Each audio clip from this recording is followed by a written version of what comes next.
যে মিষ্টি শুধু মিষ্টি আর নিমকি বেচেও ব্যবসা করা যায়, এই ধারণাটা সুনামগঞ্জ প্রথম আমরাই দেই। মানুষের চাহিদাটা বেশি, কারণ আমাদের মিষ্টিতে আপনার মিষ্টির পরিমাণটা একটু কম আর মিষ্টিটা একটু নরম হয়, যার জন্য মানুষ পছন্দ বেশি। অনেকেই নিয়ে যায় আত্মীয়জনের বাড়ি, তারাই পরিচয় করে দিয়ে আমরা কোনো কিছু করতে পারি না। এটা এভাবেই আমাদের প্রচার হয়েছে। আর এখন তো সুনামগঞ্জ একটু প্রচুর টুরিস্ট আছে, তো ফেসবুকে অনেকে খুঁজে যে কোন দোকান ভালো হবে।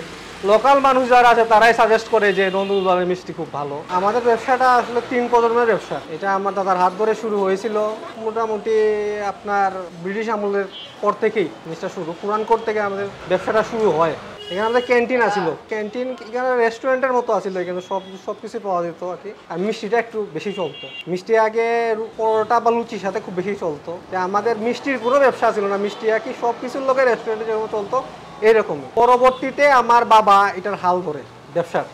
দেখা যায় যে ক্যান্টিনটা আপনার বন্ধ হয়ে যায়, পুরানকোটে নতুন কোর্ট হয়, এখানে ব্যবসা না চলার কারণে আমরা চলে আসি কাজীর পয়েন্ট চলে আসি। কাজীর পয়েন্ট এসে আমাদের রেস্টুরেন্ট দেওয়া হয় ব্যবসা। তো রেস্টুরেন্টটাও তেমন একটা চলে না, ব্যবসাটা তেমন একটা চলে না। তখনই এই ধারণাটা আমরা দেই যে মিষ্টি শুধু মিষ্টি আর নিমকি বেচেও ব্যবসা করা যায়, এই ধারণাটা সুনামগঞ্জ প্রথম আমরাই দেই। তারপর মিষ্টি বিক্রি হয় মোটামুটি, প্রথম একটু কমই মিষ্টি বানানো হতো। তারপর মানুষের চাহিদাটা বেশি, কারণ আমাদের মিষ্টিতে আপনার মিষ্টির পরিমাণটা একটু কম আর মিষ্টিটা একটু নরম হয়, যার জন্য মানুষ পছন্দ একটু বেশি করে। লোকাল মানুষগুলা তারা জনপ্রিয় হলো মোটামুটি। বাইরে থেকেও অনেক মানুষ আসে এই মিষ্টিটা খুঁজে, অনেকেই নিয়ে যায় আত্মীয়জনের বাড়ি, তারাই পরিচয় করে দিয়ে আমরা কোনো কিছু করতে পারি না। এটা এভাবেই আমাদের প্রচার হয়েছে। আর এখন তো সুনামগঞ্জ একটু প্রচুর টুরিস্ট আছে, তো ফেসবুকে অনেকে খুঁজে যে কোন দোকান ভালো হবে। লোকাল মানুষ যারা আছে তারাই সাজেস্ট করে যে নন্দুলবাগের মিষ্টি খুব ভালো, তারা মিষ্টির পরিমাণটা কম, একটু মিষ্টিটা নরম, অন্যদের তুলনায় তারা মিষ্টির কোয়ালিটিটা একটু ভালো, যার ধরুন এখন কাস্টমার খুবই ভালো। আগে তো লোকাল মানুষ আসছিল, এখন বাইরের মানুষ এসেও সুনামগঞ্জ থাকে, সুনামগঞ্জের শান্তি শহর। আর বিশেষ করে বিদেশ আমার মিষ্টি যায় বেশি, লন্ডন, আমেরিকা, জার্মানও গেছে। বাইরের মিষ্টিটা লন্ডনটা খুব বেশি যায়, কারণ লন্ডন সুনামগঞ্জের মানুষ প্রচুর মানুষ আছে, বা আশেপাশের মানুষ যারা ধরেন গোবিন্দগঞ্জ বা ছাতক, এইদিকে আমার কাস্টমার আছে পাগলা, গোবিন্দগঞ্জ প্রচুর কাস্টমার আছে, তারা বিদেশ যাওয়ার আগে আমার মিষ্টি নিয়ে যায়। মিডল ইস্টও মিষ্টি যায়, সৌদি আরব যায় মিষ্টি খুব বেশি।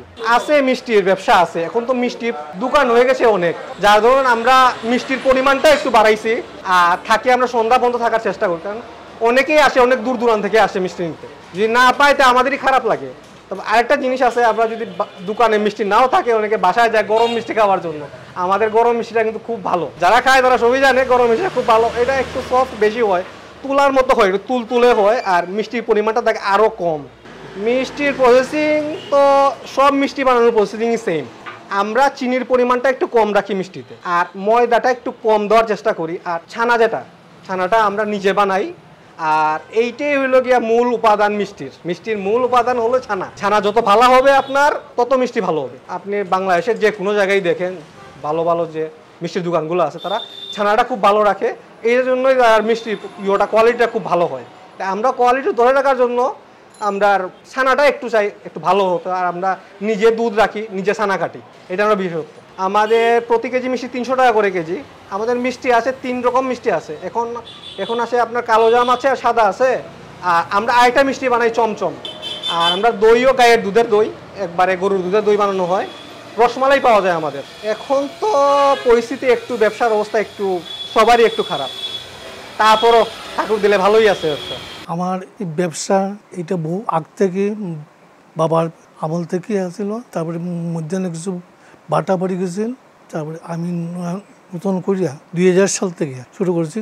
কাজীর পয়েন্টে মোটামুটি ভালোই চলছে এবং আমি সবসময় আমার একটা উদ্দেশ্য থাকে মানুষকে সেবা দেওয়া এবং ভালো জিনিস তৈরি করা, ভালো মানের জিনিস বিক্রি করা। বিভিন্ন জায়গায় ঢাকা নেত্রকোনা, ওই গত কয়েকদিন আগে ময়মনসিং গেছে একটা বিয়ার অনুষ্ঠানে কিছু মিষ্টি। তো আমার ছোটো ভাই একটা আছে আর ছেলে আছে, বর্তমানে কারিগর আছে, এই হেড কারিগর একজন, তার লগে হেল্পার আছে দুজনেরও, আর এমনি সহযোগিতায় আরও 2-3 জন আছে। আমার কারবার মোটামুটি একরকমই প্রায়, তো মাঝে মধ্যে ওঠা নামা কিছু করে অবশ্য ঠিক।